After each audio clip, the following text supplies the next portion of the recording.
I'd learned from a lot of male coaches, and I thought that gave me like power and gravitas.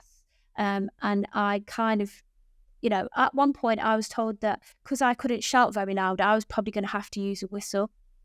And using a whistle was like frowned upon and all of this business.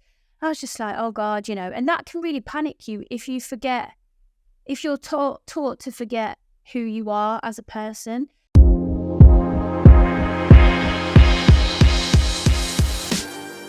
Hey everyone, welcome to our podcast, The Bold Tackle. We are your hosts, Sophie Howard and Oliver Howard, and we are ready to tackle bold topics in sport, highlight the women's football industry, and speak about the unspoken. If you are ready to get an insight into what really goes on behind the scenes, join us on our journey and listen in to The Bold Tackle.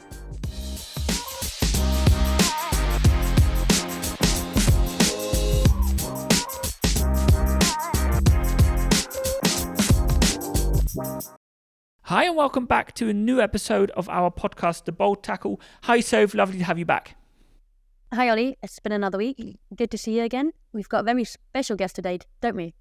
Yeah, I'm really excited. We had a quick chat just before the call now. We have Sarah Green with us, coach developer from the UK, and we're going to get a little bit more insights in a minute, but I'm really, really excited. So hi Sarah, lovely to have you in the call. Hi, thanks for having me. Sarah, real quick, we looked at your profile. I spoke to Aileen, one of your friends, and your profile seems very interesting for us. And I think I can already see that you've got so much to share. And that's why we invited you. So thanks so much for being on the call and being on the episode. You're a performance coach developer. What does that mean? For everyone that has no clue, what do you do? Yeah, I guess in really simple terms, my job, so this is specifically at Netball, I guess, that job title. My job there is to just support our national team coaches to perform at the highest level. So much in the same way that the coach's job is to make sure they get the best out of the players, my job is to support the coaches to be at their best. Does that include backroom staff in a sense of S&C medical? Is that primarily focused on the technical stuff? Yeah, so I'm not a netball coach by trade, so I don't know anything about the tactics, or I think my understanding of the rules and the game has grown, but definitely not a good, an international level understanding of coaching. So my focus really is on coaching as a practice, coaching as the craft of coaching, and then I guess I don't support staff in the nuances of their role, but there will be stuff that we do which is about culture, values, focusing on individual performances as a team collective, but not necessarily the closest person I would get to outside of the coaching team would be the S&C, because technically they still facilitate a coaching role. Before we get too deep into coach development, could you maybe take a step back and talk us through your career? How did you get to where you are now? And obviously you said you are a coach developer at Netball at the moment, but that's not where you started. So as we said, Eileen, and you started in the FA. So can you maybe take a step back and just tell us about your career? Yeah. So I guess at heart, I am a footballer. So I played football. The only other thing that I spent a lot of time doing was ballet dancing. I can't even say that I did other sports. That was the only other thing that I spent a lot of time doing. And then, just a lot of football. And then I think I wanted to be a PE teacher maybe. Quickly worked out that teenagers maybe weren't for me, and that wasn't the route that I was going to take. And then became very focused on coaching and did my level 2, did my UEFA B license. And was very into football development, and I think my dream was to work at the FA, but I didn't really know when that was going to come. And then all of a sudden jobs came out at the FA, which was for the FA Tesco Skills Programme, which was an idea that Trevor Brooking came up with at the time, when he was at the FA, coaching specifically 5 to 11s to kind of fill some of that gap, to fulfill our ambitions of winning a major championship. So I joined the FA, and I guess I was there for 11 years. So I did numerous different jobs. Tesco Skills Programme, became a team leader, leading different like teams within that. And then I left that team and moved to what was called PE and coaching in education. So my job there was to support like Premier League and Football League clubs with their educational like coaching delivery, either within schools or within the community. And we also supported like universities with their teacher training. So the idea was that if we could help people confidently deliver within curriculum time, PE would be better, and also like girls would have a really good experience of football in PE in school, because maybe female teachers weren't as confident delivering that. And then I guess just within that, like I do lots of coach education delivery for the FA, so I can deliver like UEFA C and UEFA B licenses, and I still do that now. And I coach. Well, I guess, do I coach? I coach a little bit at Derby County Women, but technically my job title there is head of performance. So, and that is because instead of just supporting the coaches and coach developing, like my job there is to support the club with things like leadership and culture development within that setup. And how do you become a coach developer? Is that a degree you take? Because I've never heard of one. Yeah, so I don't actually know. Like, I think there's lots of kind of nuances or like some comparable things between like being a mentor, being a coach educator, being a coach developer. But then I feel quite passionate about the fact that they are different. So what's really unique about my role is I don't get involved in education. And that was one of the things that drove me away from the FA, is that my job there was to pass someone on a course, but then also to be quite supportive to coach develop. And when you're wearing two hats with the same person, that's difficult. So you might have to say to them, I'm really sorry, but you're not quite yet at passing your UEFA B, but I do really want to help you. And that's quite difficult. So there are like, I really feel passionate about the fact that all the coaches I work with at netball are more qualified than me. And that's so, like, it feels so exciting, and like, I'm so curious about that.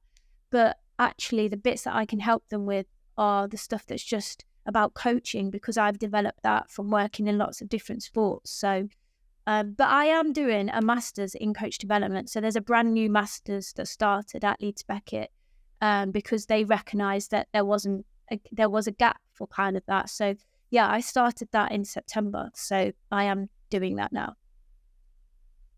And where did your passion come from to support these coaches, to, I guess, make a difference? Because we could easily say we've got enough coaches that have passed their courses, off you go and coach a team. Where did your passion and motivation come to improve coaches out already at the top level? I think it is exactly what you described. So I've seen, like, there's lots of coaches out there that are really passionate, and then they invest a lot of time and they come on a qualification, and then that's kind of like, see ya. And, you know, like, when I worked at the FA, we had like at one point we had a really good system with like county coach developers, coach mentors, and unfortunately, like just post COVID and people were kind of reducing budgets and things, a lot of that went, just disappeared. So I feel really passionate that if you want to get better as a coach, you can do that on your own, but you do need the skill set to be able to do that, right? So you need to be able to recognize like what the sessions are telling you. So you need to be able to interpret feedback yourself if you don't have anyone there with you. But that's skillful. So reflection and interpretation of feedback is a skill that you need to develop. So there's lots of coaches in that midpoint of like coaching, level 2, etc., level 3 maybe, that don't quite have that skill set. So need some help. There are also loads of people that are passionate about coaching that just want to be better and want help, and they don't know who to get that from. I think I never force people to work with me because that doesn't quite work. So I think engaging with people that are passionate about learning and getting better, and just almost hearing opportunities to do things differently, is what drives me. But I was just curious, if I'm going to be completely honest, when I left the FA, I anticipated being back there within 18 months, 2 years. Like, I thought that, I would probably leave, come back, because it's really hard to get promoted there. So I thought this could be a good opportunity to leave, go back, and then arrive back in an elevated role. I was really scared about losing my credibility within the football world. Like, I'm an A-licensed coach. No one can take that away from me. But I was really scared about it. I wasn't going to wear that tracksuit anymore. But yet now, here I am, 4 years down the line, I actually think I've got more credibility in the football world than ever before, because I talk to loads more people about coaching and interact with more people than just the four walls of football. Like, I think I'm just broadened my opportunity to interact with different coaches. And most of the time, going out of the box is probably pretty helpful to go back inside the box and show them what else there is, or other ways to teach, or things you can learn from other type of coaches. So can we see you more or less as a type of sparring partners for coaches? I don't know. Like, I think, I guess I talked about myself at the weekend as being a disruptor of thought, which is what I like. So sometimes, like, we get taught things and we might learn stuff, but sometimes it's really useful to also be in a position to unlearn things, right? So we're all a product of our environment. So if we were going to coach, if you guys were going to coach, you might coach the same way as someone else has coached you, because we think that is the right way to do it. Or I've been in an environment where, like, the FA were quite clear about their philosophy or their DNA, but actually that might not speak to me. So it's also really helpful to unlearn some things. And I think the opportunity to work with a coach developer is around disruptive thought and unlearning some things to learn new ways of working, really. Could you tell us some of the biggest deficits you're finding then in coaches? Don't name names because you'll get in trouble. Yeah, no, I don't, because I think it is really unique depending on what sport you're in, right? So, football is really clear about the game to some extent, right? Like, people talk about it a lot, and there are lots of strong opinions. I think in terms of coaching, we've got a pool of coaches who, because it depends on their age, right? So I might interact with someone on UEFA B who's maybe like 50 plus, and they've had very different experiences of coaches. And then you've got 16, 17-year-olds going on a level 2, and they've got different experiences. So I think there's a group of coaches who are, as a result of some of the earlier FA teachings, misunderstanding this whole concept of playing more games, and maybe their thought is let the game be the teacher, which means that we're seeing loads of coaches put on games and they're not actually coaching, so they don't help people get better. They just play a game, and their understanding is that, the more games that we play, they'll just get better by some kind of magical osmosis thing that's going to happen, which by playing games, like, we will get better because we'll kind of understand experiences and whatever, but if Sophie needs help, like, I have to help Sophie. So there's still an element of coaching within that. I think also a really positive thing in football is that this concept of tactics is really forcing coaches to think. So do I think that when coaches think about tactics, they think about formations naturally? Yeah, I do. And what's that? And now there's all this talk about tactical flexibility, and there's not real, like, formations, and we're leaning towards more adaptability, and we're almost making connections with, like, fullbacks don't just defend, like, they attack, and if that player goes in there and that player rotates out there, like, all right, so it's not a 4-4-2 anymore. That's causing coaches to have to think about, so what does that mean about how I'm actually playing?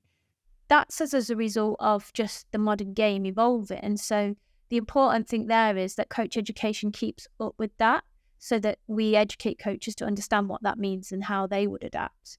And I think so, like netball, I think netball is really clear about the game, and there's some really useful aspects of the game in terms of, like, the positions and understanding, like, where players can and can't go. The 3-second rule around, you can't hold the ball for more than 3 seconds, like decision making. I think there's definitely some stuff that we could catch up with in terms of, helping helping coaches understand how to be a little bit more creative and not necessarily following the traditional technique skill kind of game model, but that's just about us evolving and making coaches a little bit more brave. Like there's not loads of coaches out there that are doing that. We don't have big netball conferences or anything, so we just need to kind of make that a little bit more transparent.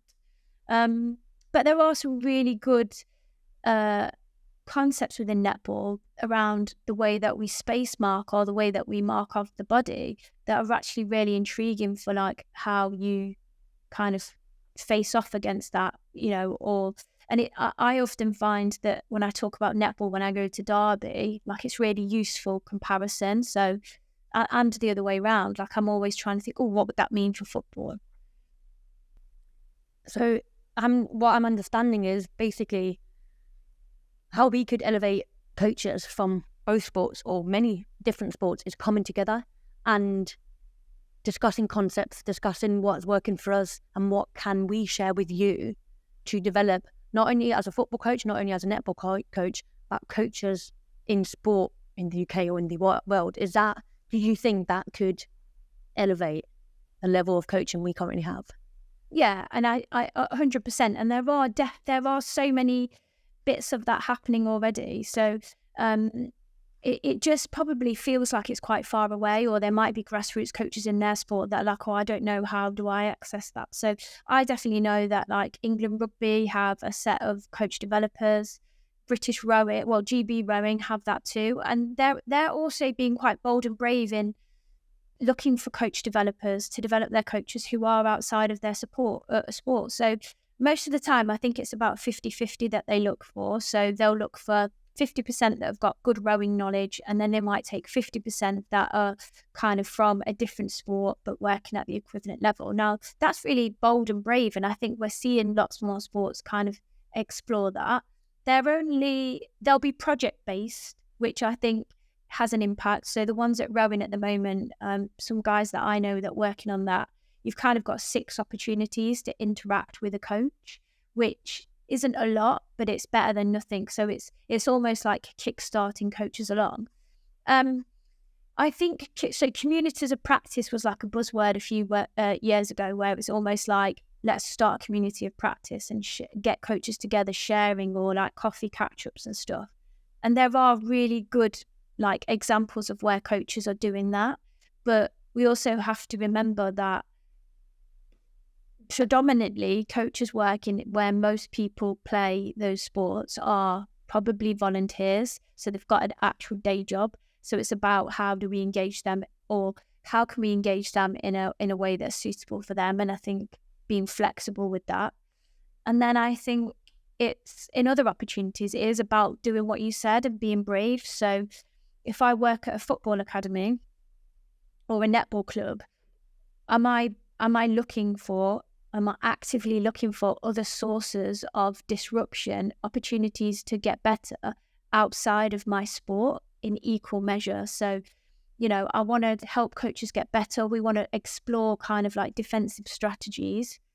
Like basketball have a lot of really good strategies for defending that would be useful for football and netball. They operate screens and switches. That's really smart and really clever. Are we actively thinking that that's a good idea? Why don't we go and watch a training session? So, but I get it's quite a lot of hard work, but for someone whose job it is to develop a coach, so a head of coaching, a head of academy, head of performance, I think being bold and brave to step outside of your sport would get a lot of success.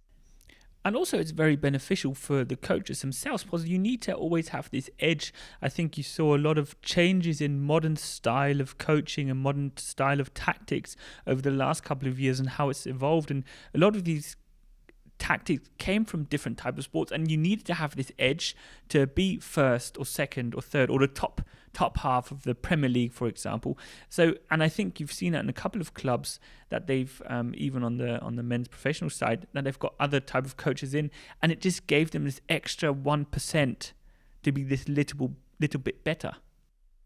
Yeah, and isn't that what we're all looking for all the time? Like we're we're having energy drinks and we're having soft tissue and we're doing like ice baths, because all of them we believe might just give us like the 1 or 2% to be better. So, and in coaching, or like I was at the conference I was at the weekend, the guy was saying this guy did a presentation and he was talking about the support that's around the support staff. So if we think about the support that's around an athlete and how many different people they have, nutritionists, psych, coaches, all of that, what's the support that's around the support staff, so the coaching team or whatever? Not a lot. So even if it was around just supporting them to do their job brilliantly, then thinking about how can we stretch and challenge and get those 1% to do the best, like that, it's really tough to think about what support do those people have to be better, which I think is a really, interesting thing to prioritize. If we prioritize the same amount of support that we give to the athletes, to the staff, how much better would they be at their jobs, or how much more supported would they be to be able to then feel stretched and challenged? We spoke a lot about the tactics side. Which role do people skills play in your development? Because people skills are very difficult and I imagine very difficult to teach. Is that something you work on with the coaches as well? Yeah, I guess I wouldn't refer to it as people skills. So what we try to kind of, the way that I come at it is try to understand kind of the coaching personality, right? So coaching to some extent is also a performance, right? The coaches are performers. And within our coaching team, we might have people who they bring energy, right? And we need that. But we might have someone who is the quieter person, who's better at kind of interacting with individuals and stuff like that. And we need all of those people. But underneath that is like my personality, and then my personality as like Sarah, the coach. And it's about understanding that. And I referred to it before.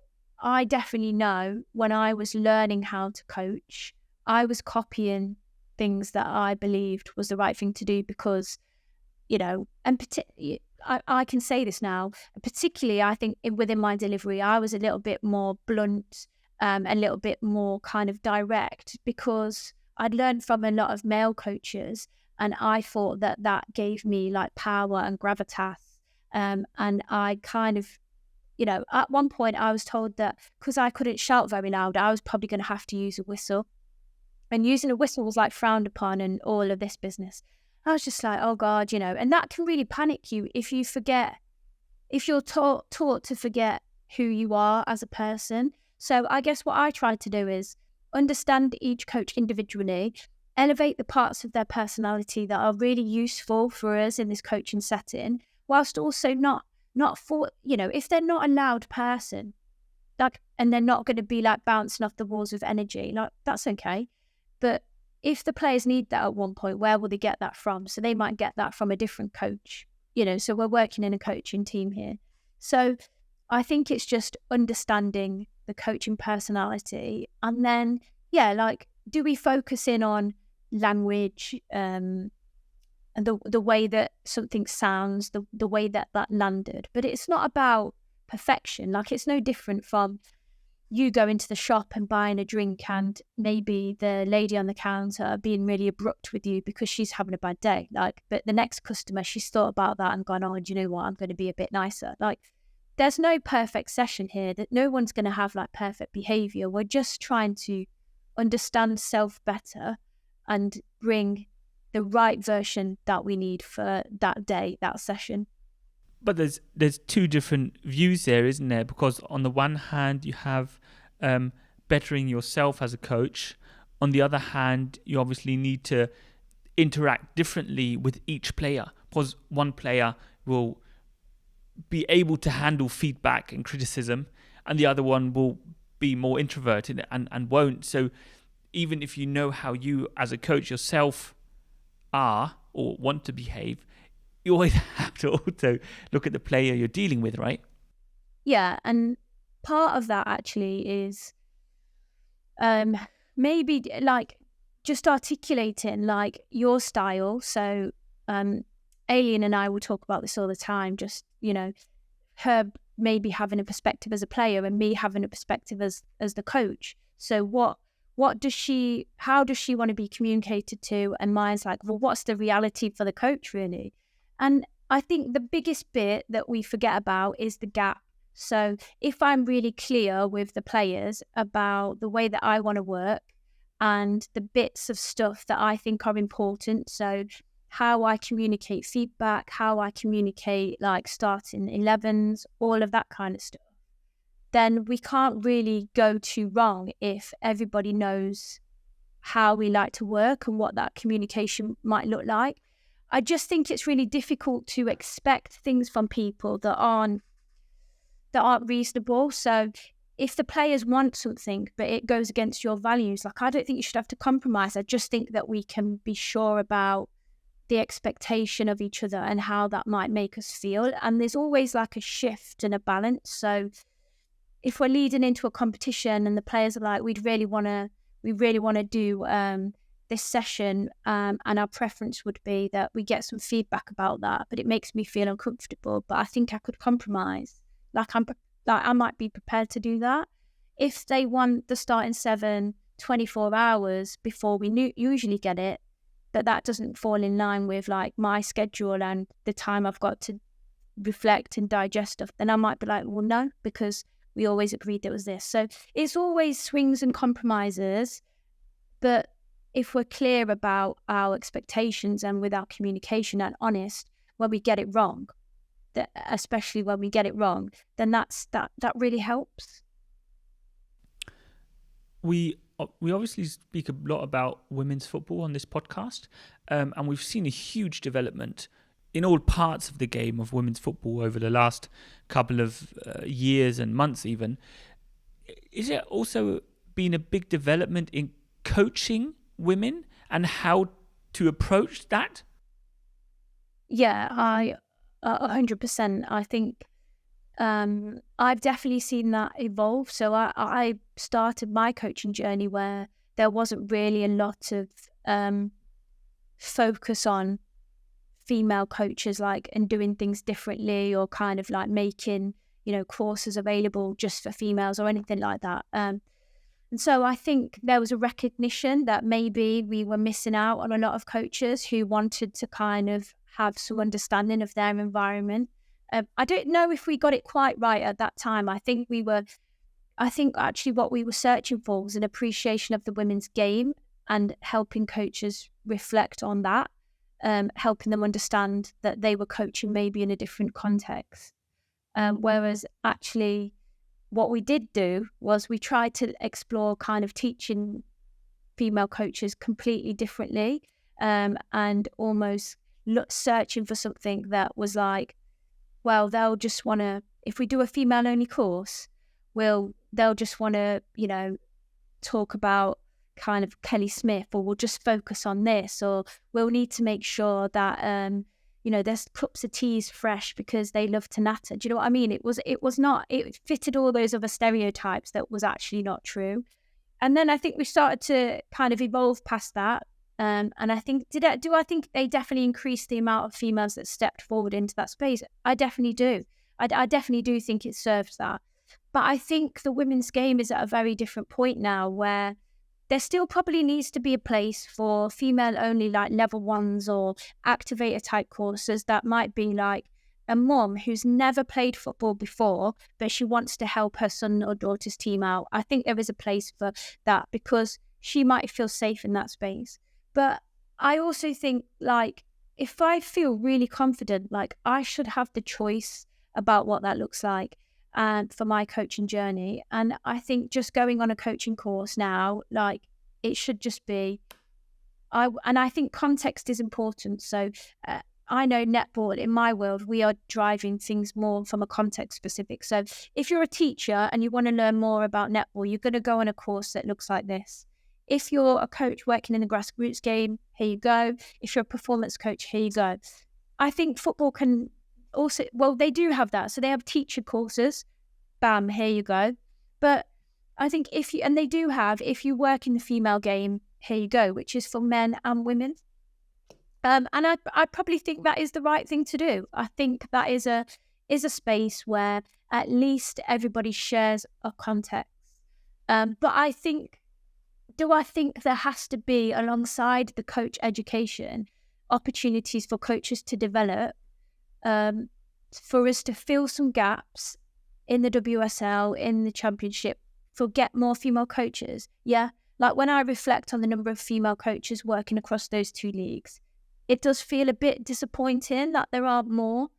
But I think that comes down to like coach development, to be honest. And I think that's just opportunities to work with people in situ, and also to champion people for opportunities. So, and I'm not saying that any of those people, by the way, that are in those roles are not the right ones. I'm sure they're the best people for their jobs, because there probably isn't a woman that's ready. So then what you have to do is look at who's next, like, and who's under that. So how do we make sure that there's at least a woman who's applying, or that there's an opportunity for a woman to step into that space? And time will change this. I spoke to Sophie about this a lot, and I think there's just a lot of patience needed, because you can't switch it like this. And you could get a lot of women into coaching, but if they are not taught correctly or not given time to develop or make experience, it will harm them more than being patient, starting from grassroots, going all the way up, and then coming in and being the best. And then they'll be taking over these type of jobs because they've had the time to develop. Yeah, well, there's two things for me in there. Absolutely, what you just said is important. So people need time and patience. And if you look at like athlete to like coach transitions, I believe that they're really good examples of us doing that. But what we have to be mindful of is there could be some coaches there that have never really coached at the lower level, right? So they've not learned their trade. And I don't mean that that's important as in a way of like, you have to kind of earn your badges or your stripes. What I mean is, if Sophie was to go in and coach Leicester City tomorrow, and then she loses 4 games on the bounce, like that could be really detrimental to kind of like her coaching progress. So there has to be ways that we can help coaches develop. So I think the FA are doing a really good job with some existing Super League players now, who are going away with England and almost learning some of that stuff whilst they're still playing. Like, I think that's a really good idea. But I also think for the normal people out there, maybe you were coaching in women's academies or in tier 3 of the women's game, maybe in boys' academies, it's also about flexibility. So it's fact that the demands on a woman are different to a man to some extent in terms of like caring responsibilities or job roles outside of that. So if a woman has kids and has a caring responsibility, we have to make sure that our coach education support and CPD is flexible around that. And I think we're quite traditional in our approach to delivering CPD. It's always at the same time. It's always evenings. Do you know what I mean? And it might not fit in with, and people might be missing out just because it doesn't fit in with their life. And here again, you see it's about thinking outside the box and making it more flexible for that part. Yeah, definitely. And I that isn't easy either. It's not an easy thing to do. And might there be times where you get it wrong? Definitely. Might there be times where you're running a program and you think it's gone really well and you repeat that and it doesn't work? Yeah, because the cohort's different, the time's different. That's definitely happened to me with some of my coach development offers. I've assumed that I could just repeat things, but you can't, and you do have to be flexible. So that's the nature of our world is quite flexible now. Like, we're so, in some ways, so fortunate to have COVID and be exposed to thinking differently with how we connect with people. Like, we don't have to travel millions of miles to have really good conversations with people. Like, we can just jump on a Zoom, jump on a Teams call and interact with people in that way. So when we go and see people, it's really meaningful, and we've planned for that. But then in other ways, like, I just think being more careful and considered about what we're asking of people's time. Like, time is really precious to people. It was before. I think people have learned even more so now. Like, if I'm going to invest in something, coaching or whatever, it's got to feel like it's worth my while, so that someone cares about me, I'm getting my money's worth.